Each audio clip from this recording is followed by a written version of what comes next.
Do you feel like no matter how hard you try, you just can't stop scrolling on Instagram or TikTok? If you feel addicted to these platforms, I'm here to tell you that it's not your fault.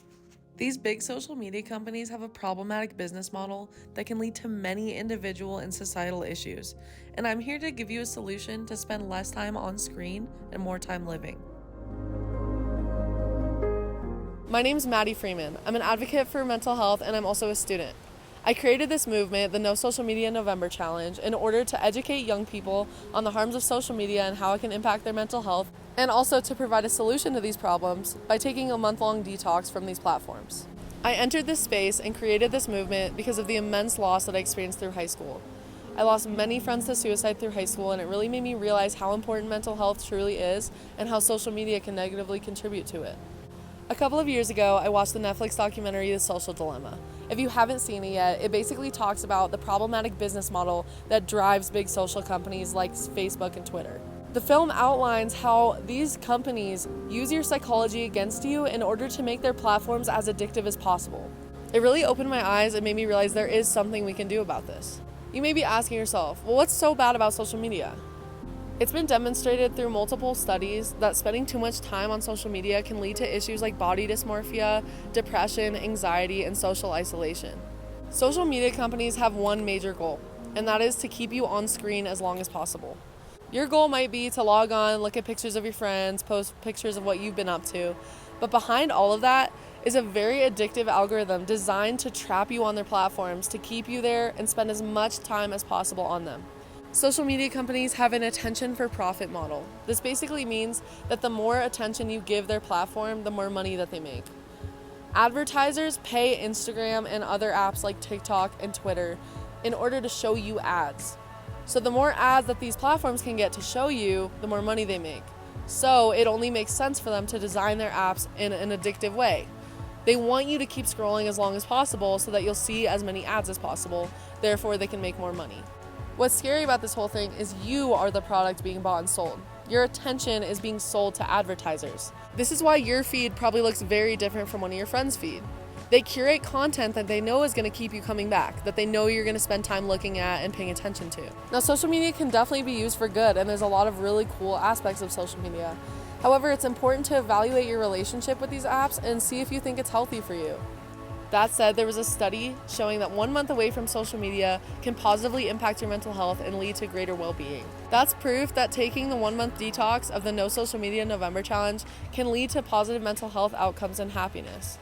Even if you don't struggle with mental health, you can still benefit a lot from this challenge. Taking this challenge is truly life-changing, and there's 2 levels of participation, so truly anyone can join. And if you don't believe me, hear what this past participant has to say about taking the No Social Media November Challenge. NoSo November absolutely changed my life.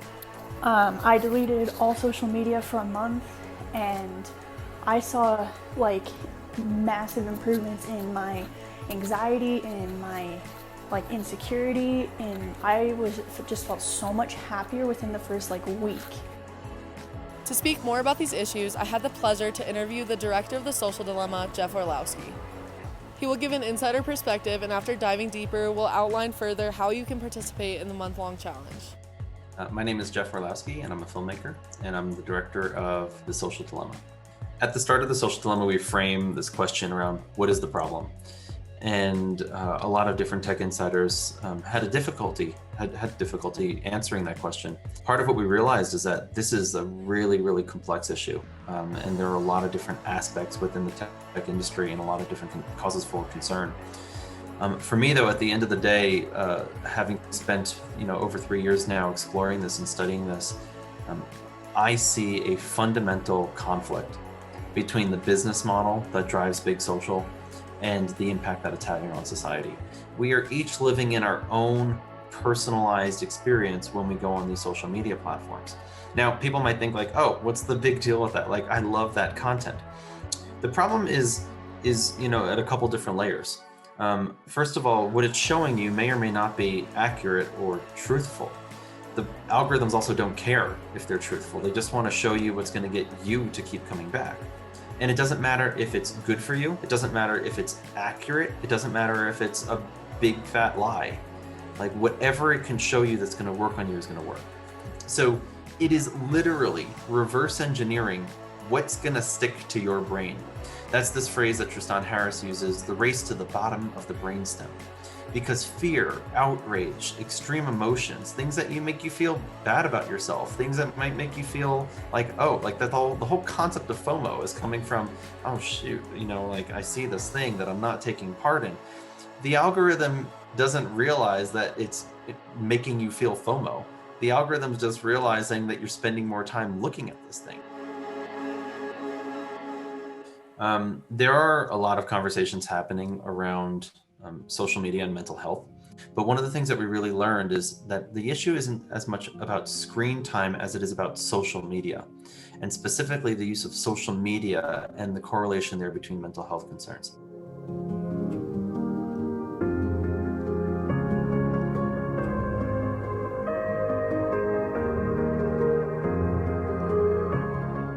We have seen really startling rises in self-harm and in suicides, and even more like outrageously shocking numbers in the younger age bands there. The 2009 reference is when social media became popular on smartphones, and so that's really when things changed quite a bit. I mean, if people look at their screen time reports, like how many hours a day are you spending on social media? Just do the math. How many hours a month or a year are you spending on these platforms? And multiply that out over the next 30 or 50 years of your life. And think to yourself like, okay, if I continue on this path, how many years of your life are going to be spent wasted on whatever platform that just has figured out how to get you to scroll? And is that how you want to, is that going to lead to the most fulfilling life for you? Is that going to lead to the career path that you want? Is that going to lead to the knowledge and the curiosity and the things that you want to learn about? I don't think that's going to be the case. I stopped using social media completely while making this film, and I don't miss it at all. I feel better in countless areas of my life. I feel more creative. I feel like I have more time. All of that time of my life that was sucked into those platforms is kind of back for me now. And I recognize, it's hard for people to get off these platforms sometimes by themselves. So another option that people have is to have this conversation with your closest friends. You can still connect with your friends, just not on those platforms, right? You can still FaceTime people. You can still use Zoom. You can still send text messages. So we can have meaningful interactions with our friends and family and the people that we love and want to spend more time with, without it going through a third party that's trying to manipulate you to get you to spend more time and to profit off of you. So for both of those reasons, I mean, I say this with all sincerity, like this is a huge issue, and I don't think it's headed in a good direction. So at the individual level, I think there's huge value for your mental health and for your well-being to log off. Now we have a challenge for you. We challenge you to take 1 month off of social media. If you have a gut feeling that this would create a better life for you, even though it may be hard, let's do it together. So, are you up for the challenge? Until the developers of these apps redesign the algorithms, it's up to us to create a healthier relationship with them. Join the No Social Media November community by participating in the optional month-long challenge of deleting all social media apps off of your phone, and in its place, focusing on what's best for your well-being. By committing to this challenge, we'll find a healthier tech-life balance and utilize all this extra time on our hands to live better lives. Based off of everything you've learned so far, this challenge is the most effective way to counteract these negative effects. Deleting all social media for 1 month might seem a little daunting, but you'd be surprised how incredible it feels to be distraction-free. There are many benefits of joining NoSo's challenge, but to name a few, you might experience more authentic connections with people, happiness, creativity, improved mental health, and much more. An important lesson that I learned early on is that filling your time with self-care activities and healthy coping mechanisms is crucial to your well-being. Odds are you'll have a lot of free time while participating in this challenge, so writing out a list of healthy things you want to do will help you a lot in controlling your impulse to always reach for your phone. The hours and hours a day you used to spend on your phone will now be filled with creative routines that will build long-lasting habits that can help improve your life for years to come. To officially join the challenge, head to nosonovember.org and click Join the Challenge. This will add you to our interactive newsletter, as well as making it your official pledge to logging off for the month.